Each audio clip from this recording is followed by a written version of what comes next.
Hello my lovelies. I hope you are enjoying this winter weather, because it is definitely kicked in here in Malaga. So we went from sunbathing a couple of days ago, well I exaggerate, a couple of weeks ago, to now wearing 3 layers of clothes, scarf, jacket, and being absolutely freezing cold. Just to top it off, it started to rain also, and I thought, gosh, what would be the ideal car to have in this treacherous weather? And bear in mind it is still about 12 degrees, so I am exaggerating a little bit, but I thought, you know what, G-Wagon. I've always fancied myself a bit of a G-Wagon, you know? They are absolutely ridiculous, especially when you go to the AMG range. So it started with the 55, that was the first one that I drove way back when, and I remember nearly ending up in a roundabout because it was the first time I got in the car, and I thought, you know, it's a heavy car. I'd only driven like Range Rover Vogues and stuff like that before, and I thought, it's, you know, I'm gonna need my heavy foot, and I don't need a heavy foot. Nearly ended up in a roundabout. But since then I've learned how to drive them a bit better. In a corner, just forget about it. She's gonna do whatever she wants. Apparently the new one is a bit better than the previous one, which was completely unstable, but managed to get my hands on one. And again, same as the Panamera, very last minute of, hey, I'm here now having lunch, you can use my car whilst I'm eating if you want. So guys, here I am in a new G63 AMG. What I can tell you about this car is that she drives like an absolute beast, like an absolute dream. She feels more nimble than the previous one. She also feels more technologically advanced. So the thing I love about the G-Wagons is that they don't age. There's very, very few models in the history of cars that don't age. And the reason that happens is because they don't change the model that much. You know, they don't change the design that much between version and version. And you can get the amazing 63 AMG engines in it. There's a 65 too, I believe. I've never driven that one. I've driven the 55 and the 63. So this one has around 580 horsepower. It's a 4-litre, obviously petrol, bi-turbo. And it's got, this one has the new gearbox. It's the first one of these I'm driving with the new gearbox, which is 9-speed. And you just can't feel the changes.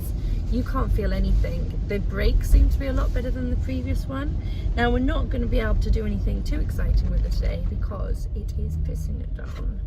I am basically just going to drive to an underground car park so that I can get some outside footage for you, and then I'm going to call it a day.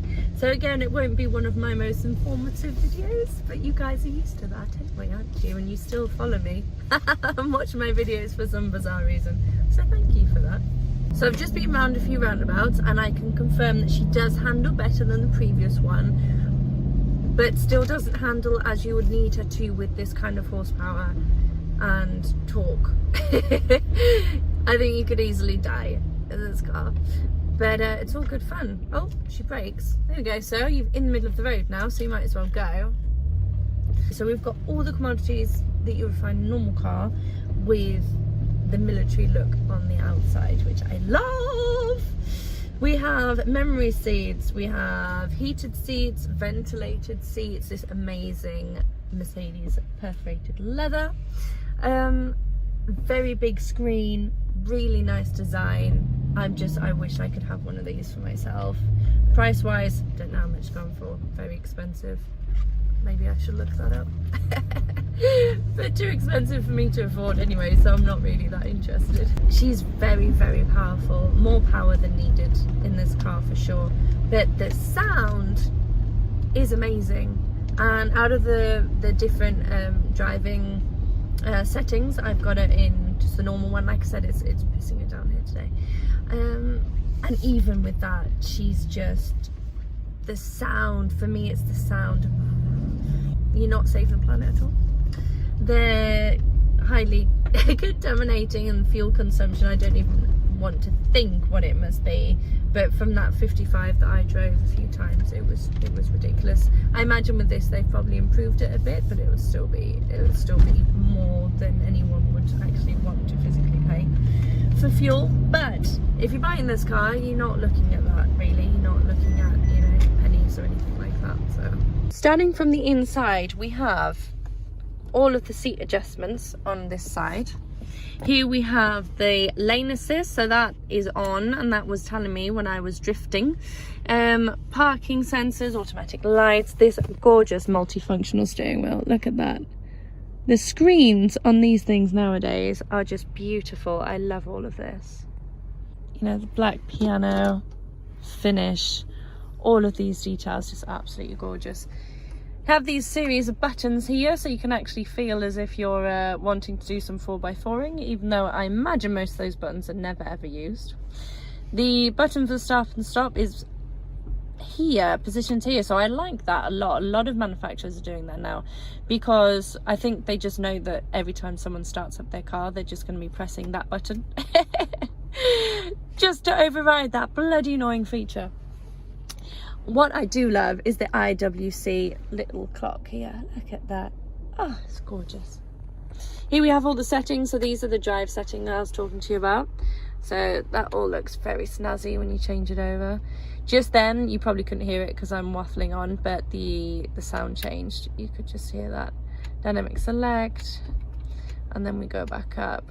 And we'll just leave it on comfort as it was, because look at this weather, people. Look where I've had to stop. And so here we have it, guys. The absolute beast of the G63 AMG. This is the latest model, but doesn't change that much from the previous ones, which, as I said earlier, is something that I just bloody love about the G-Wagon. It's just so beastly. Look at those. Oh, I just love it. Now, she is a big girl. I'm only little, but she's amazing. Completely unnecessary, as I said. But then again, what is a necessity nowadays?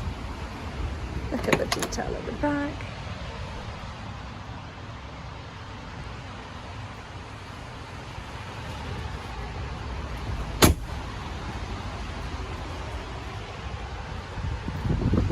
Just gorgeous. So I need to put some fuel in her and get it back to the owner. Pros and cons. So cons, completely unnecessary, too big for normal life around here. You know, LA should be perfect.